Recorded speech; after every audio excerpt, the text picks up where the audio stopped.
যতদিন জাহাঙ্গীর ওই ক্ষমতায় অধিষ্ঠিত থাকবে আমরা রাস্তায় থাকবো। আমরা যদি রাজপথে রাস্তায় আন্দোলন করে তুলতে পারি আপনারাও থাকতে পারবেন না ক্ষমতায়। আমরা তাকে স্মরণ করার জন্যই এই নিত্য প্রয়োজনীয় দ্রব্য এবং আইন শৃঙ্খলা পরিস্থিতি উন্নতির জন্য ডক্টর ইউনূস সাহেব আপনাকে আমরা অনুরোধ করব আপনি আইন শৃঙ্খলা পরিস্থিতির উন্নতি ঘটান। আইন শৃঙ্খলা পরিস্থিতি উন্নতি না হলে কোন দিনই সুষ্ঠু নির্বাচন করা সম্ভব হবে না। তাই আমরা অনুরোধ করব অবিলম্বে আইন শৃঙ্খলা পরিস্থিতির উন্নতি ঘটান। ওই অথর্ব ওই স্বরাষ্ট্র উপদেষ্টা লেফটেন্যান্ট জেনারেল জাহাঙ্গীর সে কোনোভাবেই গত 15 মাস 17 মাস আমরা দেখলাম সে অযোগ্য। আজকের এই প্রতিবাদ সভা থেকে আমরা তার পদত্যাগ দাবি করছি।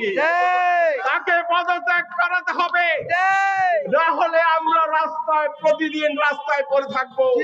যতদিন জাহাঙ্গীর ওই ক্ষমতায় অধিষ্ঠিত থাকবে আমরা রাস্তায় থাকবো। আমরা যদি রাজপথে রাস্তায় আন্দোলন করে তুলতে পারি আপনারাও থাকতে পারবেন না ক্ষমতায়। কাজে আপনাকে হুঁশিয়ার করে দিচ্ছি ওই অথর্ব স্বরাষ্ট্র উপদেষ্টা লেফটেন্যান্ট জেনারেল জাহাঙ্গীরকে এই মুহূর্তে পদত্যাগ করান। আইন শৃঙ্খলা পরিস্থিতির উন্নতি ঘটান, তাহলে সুষ্ঠু নির্বাচন সম্ভব হবে। নির্বাচন ছাড়া এই পরিস্থিতির উন্নতি হবে না। তাই আপনি সুষ্ঠু নির্বাচনের ব্যবস্থা করুন। বন্ধুগণ, আমরা আজকে এই সমাবেশ থেকে আরেকটি কথা বলতে চাচ্ছি। আমাদের দেশ নিয়ে যারা ষড়যন্ত্র করছেন, ওই ভারতের সঙ্গে উকিঝুঁকি মারছেন আর এই দেশে একটি গন্ডগোল বাঁধানোর চেষ্টা করছেন, নির্বাচনকে প্রতিহত করার, বানচাল করার।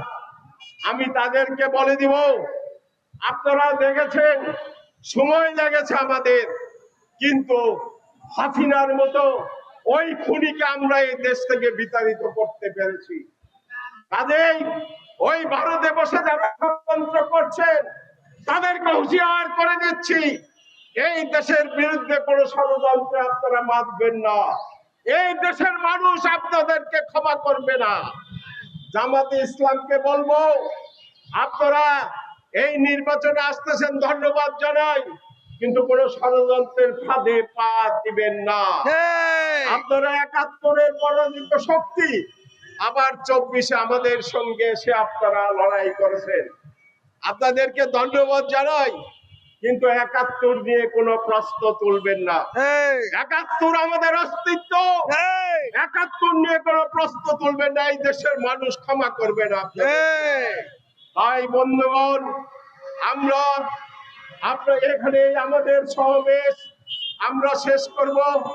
আগামী সপ্তাহে আবার আমরা এখানে এই প্রোগ্রাম করব আইন শৃঙ্খলা পরিস্থিতির উন্নতি ঘটানোর জন্য। ধন্যবাদ সবাইকে যারা সারাদিন পরিশ্রম